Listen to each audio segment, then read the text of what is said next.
മികച്ച സംഭാവനകൾ നൽകുന്ന വ്യക്തികൾക്കുള്ള രാജ്യത്തിൻ്റെ പരമോന്നത ബഹുമതി കത്തോലിക്ക ബിഷപ്പിന്.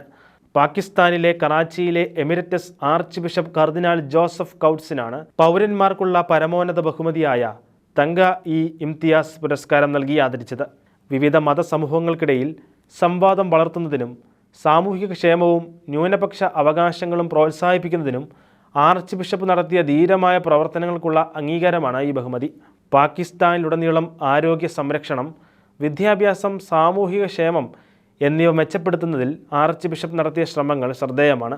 മതസൗഹാർദ്ദത്തിനായുള്ള കർദിനാൾ കൗട്സിൻ്റെ പ്രവർത്തനങ്ങളെ പ്രസിഡന്റ് സർദാരി അഭിനന്ദിച്ചു. രാജ്യത്തിൻ്റെ സമാധാനത്തിലും സമൃദ്ധിയിലും കർദിനാളിൻ്റെ സ്വാധീനവും പ്രസിഡന്റ് എടുത്തു പറഞ്ഞു. രാജ്യത്തിന് നൽകിയ സംഭാവനകൾക്ക് 100-ലധികം ആളുകൾ ഈ വർഷത്തെ അവാർഡ് നൽകുന്നുണ്ട്. 2025 മാർച്ച് 23-ന് അവാർഡ് ദാന ചടങ്ങ് നടക്കും.